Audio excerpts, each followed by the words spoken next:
Luar biasa ketika Tuhan bersama kita jadi tenang, kita jadi confident karena roh di dalam diri kita lebih besar daripada musuh yang ada di depan kita. Amin. Saya mau bagikan pada saat ini satu tema, yaitu warna kerajaan Allah atau pola kerajaan Allah, gaya hidup kerajaan Allah. Karena yang menarik, khotbah Yesus pertama itu bicara soal kerajaan Allah, di mana sebelum dia memanggil murid-muridnya atau sebelum dia memilih murid-muridnya, dia menyampaikan materi khotbah pertama dalam Markus pasal 1 ayat 14 dan 15. Sesudah Yohanes ditangkap, datanglah Yesus ke Galilea memberitakan Injil. Katanya, waktunya telah genap, kerajaan Allah sudah dekat, bertobatlah dan percayalah kepada Injil. Sebelum dia memilih murid-muridnya, sebelum dia berdoa buat murid-muridnya, dia berbicara di depan banyak orang tentang kerajaan Allah. Bertobatlah sebab kerajaan Allah sudah dekat. Kata bertobat di sini dalam bahasa Inggris artinya repent. Repent berasal dari dua akar kata, re and penthouse. Penthouse adalah posisi tertinggi, berarti kembali kepada posisi yang tertinggi, kembali kepada kehendak Tuhan, kembali kepada jalan Tuhan. Itu khotbah dia yang pertama. Bahkan yang kedua, sepanjang hidup Yesus, dia banyak sekali berbicara juga tentang kerajaan Allah. Ada 3 khotbah terbanyak Yesus. Yang pertama bicara soal kerajaan Allah, yang kedua bicara soal pengampunan, dan yang ketiga bicara soal keuangan. Luar biasa. Bahkan yang ketiga, sebelum Yesus naik ke surga, khotbah terakhir Yesus juga bicara soal kerajaan Allah. Inilah detik-detik sebelum Yesus meninggalkan jempol kaki di bumi. Dia berkata dalam Kisah Rasul 1 ayat 3, kepada mereka Yesus menunjukkan dirinya setelah penderitaannya selesai. Dan dengan banyak tanda Yesus membuktikan bahwa ia hidup selama 40 hari. Yesus berulang-ulang menampakkan diri dan berbicara kepada mereka tentang kerajaan Allah. Sesudah Yesus bangkit, sebelum Yesus naik ke surga, ada 40 hari di mana Yesus selalu menampakkan diri kepada banyak orang. Bahkan menampakkan diri kepada murid-murid yang membuktikan bahwa dia hidup dari kematian. Dia membuktikan dengan tanda-tanda bekas lubang di tangannya, bekas lubang di kakinya, bekas lubang di lambungnya, sambil dia berbicara tentang kerajaan Allah. Yesus adalah Tuhan yang kreatif. Biasanya materi khotbahnya berbeda-beda, tapi khusus sebelum dia meninggalkan murid-muridnya, dia sangat cerewet berbicara soal kerajaan Allah. Kerajaan Allah bukan bicara kerajaan masa depan saja, tentang di mana kita tinggal bersama dengan Tuhan selama-lamanya. Tapi kerajaan Allah itu bicara di mana orang-orang yang mementingkan kehendak Bapa di surga. Kerajaan Allah adalah sebuah komunitas di mana rakyatnya menomorduakan kepentingannya dan menomorsatukan kepentingan Tuhan. Kerajaan Allah adalah sebuah komunitas atau sebuah kerajaan di mana rakyatnya menomorduakan kehendaknya dan menomorsatukan kehendak Tuhan. Nah, ini menarik. Identitas seseorang bisa dilihat dari gaya hidupnya. Kalau orang itu rajin, pasti gaya hidupnya rajin. Kalau orang itu malas, maka gaya hidupnya jadi pemalas. Kelihatan gaya hidupnya yang malas.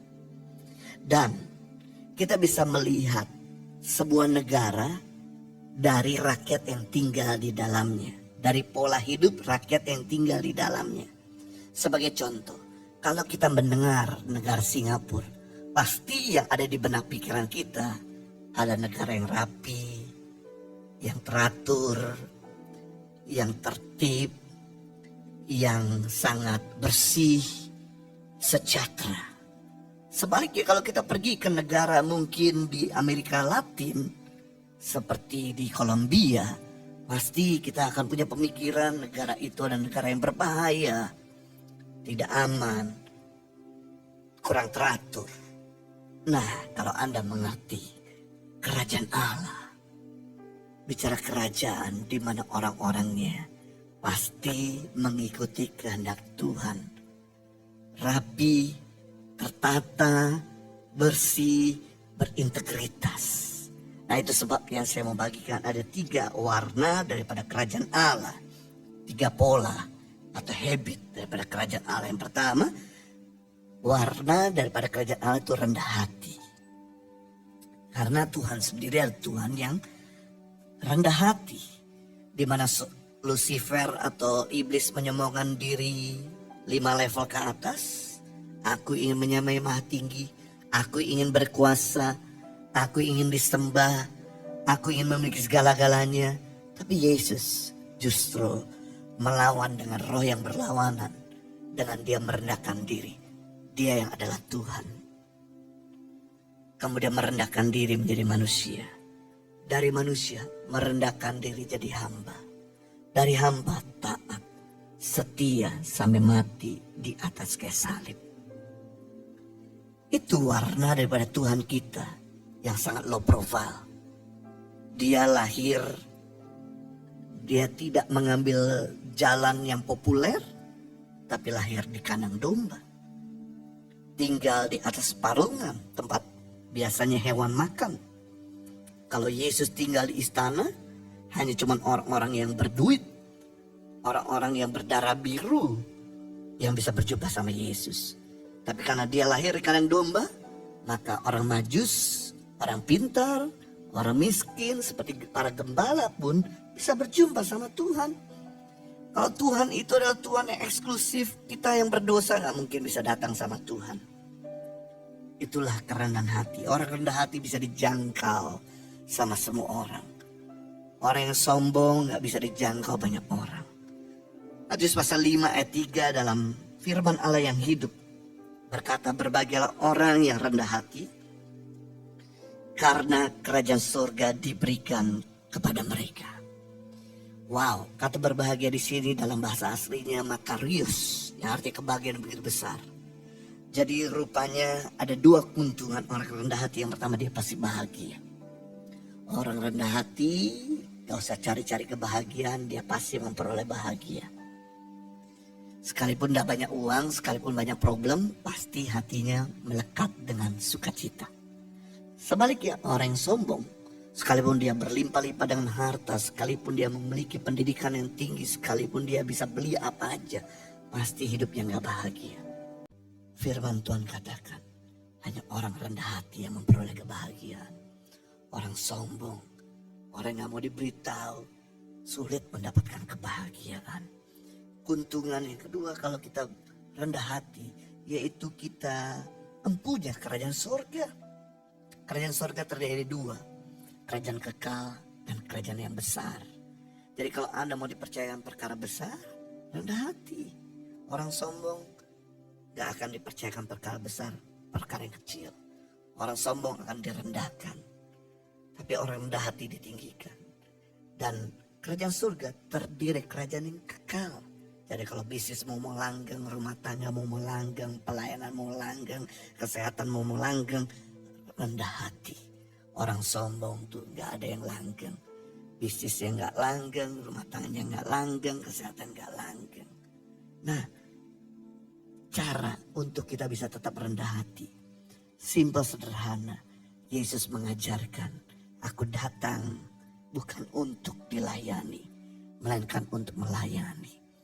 Untuk menjaga hati kita tetap humble, kita perlu belajar melayani. Karena melayani ini menyunat supaya kita gak serakah, menyunat supaya kita gak sombong. Kita ini available bagi banyak orang. Kita belajar untuk jadi dulos.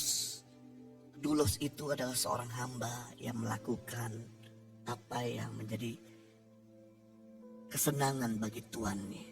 Yang kedua, warna kerajaan Allah itu kuasa. 1 Korintus pasal 4 ayat 20. Sebab kerajaan Allah bukan terdiri dari perkataan, tetapi dari kuasa. Jadi kalau Anda hidup dalam kerajaan Allah, pasti Anda akan mengalami kuasa. Dan yang ajaib, yang menarik, kuasa dan karya Tuhan yang terbaik terjadi pada saat di tengah-tengah badai.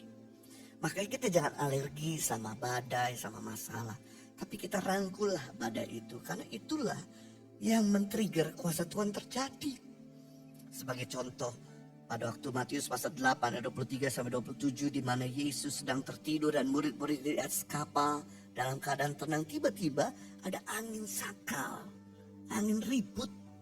Kenapa? Karena Danau Galilea ini terletak di bawah permukaan air laut, 200 meter di bawah permukaan laut. Dia seperti mangkok dikelilingi sama gunung. Jadi kalau ada angin dari barat, ada angin dari timur, maka yang di tengah itu seperti diombang-ambingkan, seperti panci yang diongseng-ongseng. Mereka coba kendalikan, tidak bisa, mau tenggelam. Tapi kemudian murid-murid bangunkan Yesus di tengah-tengah goncangan yang besar, mau tenggelam. Dan Yesus menghardik sehingga badai yang bergelora itu mujizat nyata jadi tenang. Sama ketika murid-murid sedang jam 3 malam pagi lagi naik perahu, tiba-tiba ada angin kencang. Yesus berjalan di atas air. Di tengah-tengah angin itu, kemudian Petrus berkata, kalau memang itu engkau Tuhan, buat saya juga berjalan di atas air. Dan kemudian Petrus berjalan di atas air. Dirasakan angin yang bergelora membuat Petrus goyang dan tenggelam. Tapi puji Tuhan, di sebelah Petrus ada Yesus. Lalu kemudian dia minta tolong, Yesus tolong saya. Yesus angkat sehingga Petrus bisa berjalan kali kedua di atas air. Saudara, jangan takut bahwa Tuhan yang ada dalam diri kita lebih besar daripada musuh-musuh atau problema yang ada sekeliling kita. Justru problema-problema ini diizinkan untuk kita bisa melihat kuasa. Kalau Anda tidak pernah merasakan kuasa Tuhan, maka Anda tidak akan pernah mengalami Tuhan. Justru karena kuasa Tuhan yang kemarin kita alami, problem ini lebih besar lagi, maka kuasa Tuhan lebih besar lagi. Karena Allah turut bekerja dalam segala sesuatu untuk mendatangkan kebaikan. Kalau Anda ingin mengalami mujizat, tentu Anda harus mengalami sakit dulu. Kalau Anda ingin mengalami pertolongan Tuhan, tentu harus mengalami kekurangan dulu. Tapi di balik itu kita punya Tuhan, tidak sendirian. Mujizat dan kuasa yang akan terjadi buat kita. Itu warna daripada kerajaan Allah. Yang ketiga, warna daripada kerajaan Allah adalah sejahtera. Saudara, di surga itu sejahtera. Coba cari di surga orang nangis, orang berkekurangan, tidak ada. Nah, doanya Tuhan Yesus, Matius pasal 6 ayat 10, datanglah kerajaanmu, jadilah kehendakmu di bumi seperti di surga. Tuhan mau lewat hidup kita bisa mensejahterakan orang lain. Kita bikin bumi ini keluarga kita bikin lingkungan kita seperti di surga. Dengan apa? Yaitu berdoa buat mereka. Dengan melakukan sesuatu buat mereka. Yeremia pasal 29 ayat 7, usahakanlah kesejahteraan kota kemana kamu aku buang. Dan berdoalah untuk kota itu kepada Tuhan, sebab kesejahteraannya adalah kesejahteraanmu.